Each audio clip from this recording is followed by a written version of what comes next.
Assalamu alaikum wa rahmatullahi wa barakatuhu. Barkanki da shan ruwa.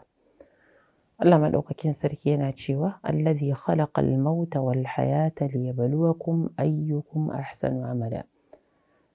Shine ya halicci mutuwa da rayuwa domin ya jarrabe mu ko ya tantance waɗanda yake sun fi kyautata ayyukansu. Bai ce wanda suka fi yawaita aiki ba, sai ce kyautatawa. Wannan ya nuna ashe abin da ake izina da shi shine kyautata wannan ibada, ba wai yawanta kaɗai a karo na farko ba. Wannan kuma bayan ya nuna cewa ba a so yawaita ba, sai dai a'a kyautatawar shine ma'auni na farko. Ibada tana kyautatuwa ne warwarin yadda aka tsantsanta ta ga Allah maɗaukakin sarki shi kaɗai ba tare da an haɗa shi da wani a cikin bauta ba, kuma aka bi sau da ƙafa koyarwar manzo sallallahu alaihi wasallam cikin aikata wannan ibada ɗin.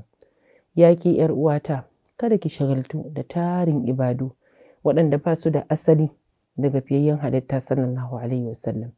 Ki bi shari'arsa sau da ƙafa, ki bi koyarwarsa sau da ƙafa, da wannan ne aikinki zai kyautata. Idan ya kyautata ya yi yawa to kin yi kyau kuma kin ƙara da wanka. Amma kuma idan ya ƙaranta kuma ya zamanto ya munana, to kuma wannan ya zamanto hasara da taɓewa.